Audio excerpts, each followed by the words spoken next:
Hello, friends, welcome. And I'm wondering if any of you all have experienced this, or maybe this is a struggle for you now, is that despite however much education you have about intuitive eating or non-diet or health at every size, but it doesn't feel like the logic is always landing or working for you to help you not feel certain ways around your food or body. So not feeling shame about your food or weight, not over intellectualizing your choices, or doubting yourself, or feeling like you have to rationalize yourself. If you're struggling with any of those things, then you're in the right place, and this is the video for you. My name is Tracy Brown. I'm a somatic dietitian and a tuning expert. And this week, and this particularly in this video, we're going to talk about how to answer that question. When logic doesn't work, to not feel shame about my food or weight. And the thing is around food is we're going to have multi-layered experiences in having normal eating. Normal eating is experienced. It's not an intellectual process. So if you've had from, let's say, day one in the womb, or toddlerhood, or babyhood, toddlerhood, childhood, young adulthood, for example, this is a really good example.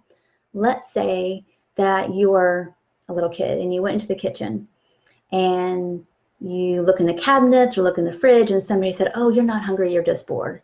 Or I think, do you really need all that? Or whatever. Those are visceral experiences that start to detach you from your body trust. That's not an intellectual experience. That's a relational and emotional traumatic rupture that makes you stop trusting yourself. So the way in is not necessarily the way that's going to heal that is not necessarily throwing more facts at it.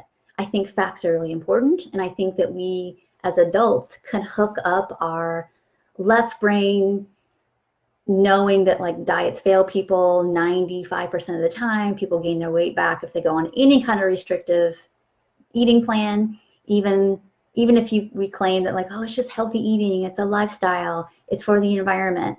If you're food restricting for any reason and it's under your caloric needs, your body doesn't care. It just knows, oh my gosh, there's deprivation, and how are we going to fix this? Well, I'm going to make you more obsessive. I'm going to make your emotional and psychological management a lot more difficult.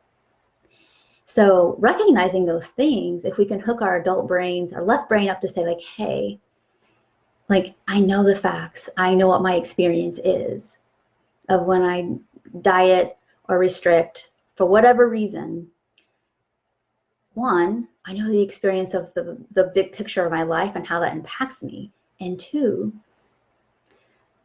scientifically, blah, blah, blah. Here's all the studies that say it doesn't work. How can I hook that up and help me observe that part of me that's like, but if you eat more food, you can't trust yourself, or it's going to be too much. What we're doing, you're trying to take some of this logic and contact some of the old stuff that says that you can't be trusted and say, wait a minute, like, well, what does your body say right now? And what happens if you don't respond to that signal? And start to kind of do this back and forth. And that's one of the ways that we see how logic doesn't work. Like we might know that like restricting doesn't help us, but we're afraid to not do it because of being shamed or being criticized, or we forgot how to trust ourselves. So those aren't logic. And so we have to use a bottom-up approach to say, scared, huh? Or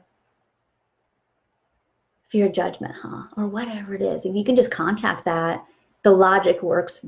Well, actually, it might actually be beneficial to you.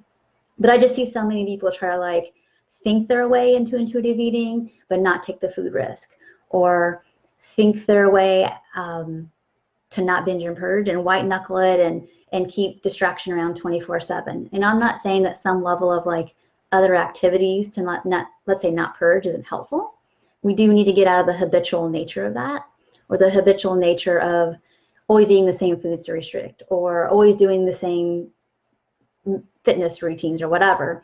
I know we need to like create a new neural pathway and not use the old one so much. But logic isn't always a thing. It's the experientials, and doing that in safe company is what creates a new neural pathways to complete the old fear, the old shame, the old anger responses that keep us stuck in those old behaviors. So I'm hoping this video was helpful. It might be brand new concepts for some of you. If it is, let me know if you need more resources to learn more. If this is something that's just reassuring for you, please let me know as well. And of course, if you felt like this video would be helpful, nourishing, thought-provoking to any of your friends, please let them know as well. And I really appreciate you. And so this is the theme this week. We're going to be talking about when logic doesn't work. Let's talk about what you're recognizing is a way better option. And so it doesn't mean that you shouldn't read the books and watch the podcast. Those really feed that intellectual part, and especially if you hear stories of other people working through the ups and downs. I think those are super valuable.